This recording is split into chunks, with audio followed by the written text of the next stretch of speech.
Your past does not define you, but for most of the world, it is the only weapon they know how to wield. Imagine this.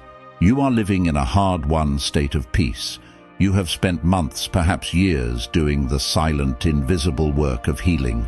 You have stitched together the wounds of old mistakes, forgiven yourself for the versions of you that were weak, and built a life you are finally proud of. You are standing on new ground. Then, out of the blue, someone from the old chapter appears. Maybe it is a person you once trusted, someone you once loved, someone who knows where your scars are hidden because they were there when you got them. They reach into that dark basement of your history and pull out a mistake like a rusted knife. They twist it. They remind you of the person you were before you knew better.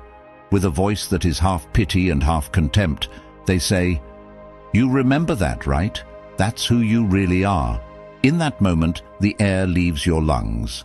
Your chest tightens, not because the past has returned, but because you realize that your growth is being treated as a lie. This is betrayal in its most refined form. Most people respond with fire. They get defensive. They start explaining. They say, "I've changed, I'm a different person now." But here is the brutal truth. The more you justify yourself, the deeper you fall into their trap. The moment you try to prove you've changed, you have handed them the remote control to your nervous system. You have given them the power to define you. The Stoic does not do this. The Stoic knows that a weapon only has power if it finds a target.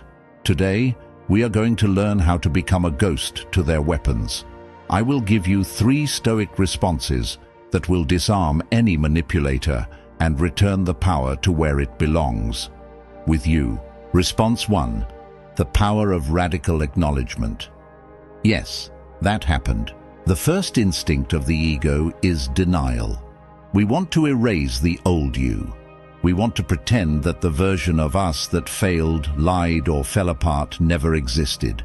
But in Stoic philosophy, especially according to Seneca, denial is a prison. Acceptance is the only key to the gate. When someone brings up a failure, a failed business, a broken relationship, a moment of moral weakness, and they wait for you to flinch, don't give them the satisfaction.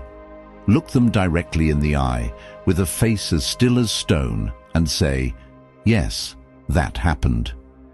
Why is this so devastatingly effective? Because it steals their shock value. A manipulator is like a fisherman. They are looking for a tug on the line. When you say, "Yes, that happened," you cut the line. You are essentially saying, "Your information is not a secret. It has no power over me because I have already integrated it into my own story." Epictetus taught us that it is not things that disturb us, but our judgments about things. By saying yes, you remove the judgment. You turn a tragedy into a fact. Facts cannot be used for blackmail. Only secrets can. If an old associate says, "I remember when you were struggling and couldn't pay your bills," you answer, "Yes, I was in a very difficult place then. It was a pivotal time for me." No excuses, no shame. You have taken ownership of the narrative. No one can use your past as a cage if you have already turned it into a foundation. Response 2. The transformation of the scar. I have learned from it. This is the sentence that shifts the energy from shame to authority. It moves the focus from what occurred to what resulted. Those who use your past against you are stuck in a time loop. They are talking to a ghost. They see the version of you from 5 years ago because they haven't had the courage to grow themselves. Stoicism is the art of amor fati, the love of one's fate. This includes the ugly parts. Every mistake you ever made was a tuition payment to the University of Life. You are not that person anymore, not because you forgot them, but because you consumed them. You used the ashes of the old you to fuel the engine of the current you. Consider Marcus Aurelius, who had to govern an empire while his own generals plotted against him and his health failed. He wrote, "The impediment to action advances action, What stands in the way becomes the way. When someone says, "You failed at your last marriage, so how can you give advice on love?" you smile, not a smirk of arrogance, but a smile of peace, and say, "Because I have been broken, I understand exactly where the cracks form. I know what love isn't, which is exactly how I learned what it is." You aren't defending yourself. You are redefining the event. You are showing them that the very thing they thought was a stain on your character is actually your credential. Response 3. The mirror of motive. Why are you bringing this up now? This is the final strike. This is the question that silences the manipulator. It is not an attack. It is a Socratic inquiry. When you ask this, you shift from the accused to the observer. You have held up a mirror to the other person. You are forcing them to look at their own shadow. Manipulators thrive in the dark. They want you to focus on your past so you don't notice their present malice. By calmly asking, "Why are you bringing this up now?" you put the spotlight on their intentions. Is it because they are insecure? Is it because they are jealous of your current peace? Is it because they have no growth of their own to talk about? After you ask the question, say nothing. Let the silence sit between you like a physical wall. If their intention was sincere, they will have a rational answer. If their intention was to wound, they will stumble. They will get angry. They will try to flip it back on you, but stay still. Their anger is proof that your calm has won. As Epictetus said, the one who harms others is the one already in pain. Your question isn't a weapon. It's a diagnostic tool that reveals their internal suffering. To truly master this, you must understand the internal audit. You must reach a point where no one can tell you anything about yourself that you haven't already faced in the mirror. If someone calls you a name, do you check a mirror to see if it's true? If someone calls you a thief, but you have never stolen, you don't get angry. You simply realize they are mistaken. The same applies to your past. If you have done the work to change, their comments about the old you are factually incorrect. They are describing a person who no longer exists. Marcus Aurelius wrote, "The best revenge is to be unlike him who performed the injury. When they act with pettiness, you act with dignity. When they act with chaos, you act with order." Your very existence as a calm, successful and peaceful person is the ultimate refutation of their argument. We all have versions of ourselves we aren't proud of. We were naive, we were weak, we were selfish. But a Stoic realizes that without those flaws, there would be no strength. A man who has never been tempted cannot claim to be virtuous. A person who has never failed cannot claim to be resilient. Your past was the laboratory. Your present is the result.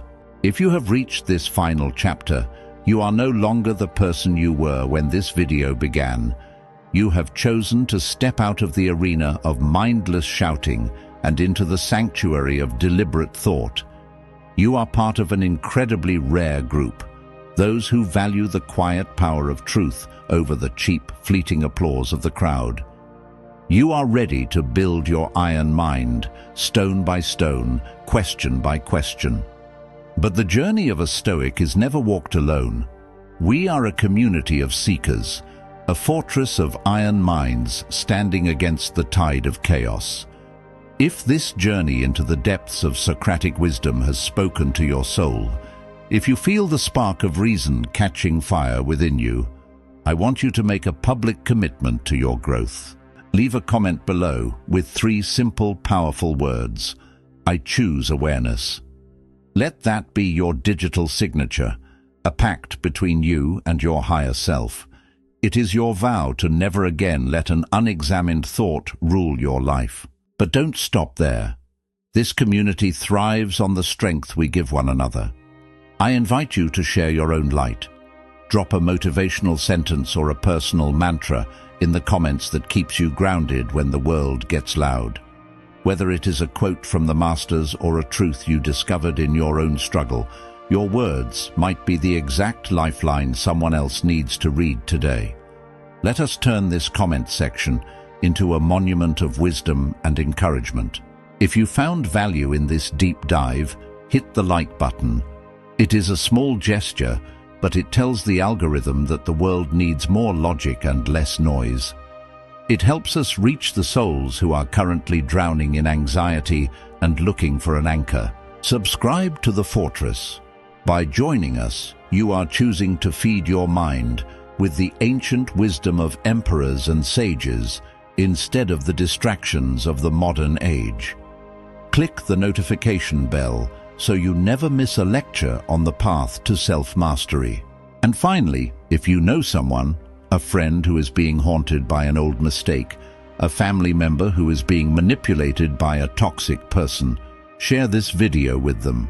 Give them the gift of the Stoic shield.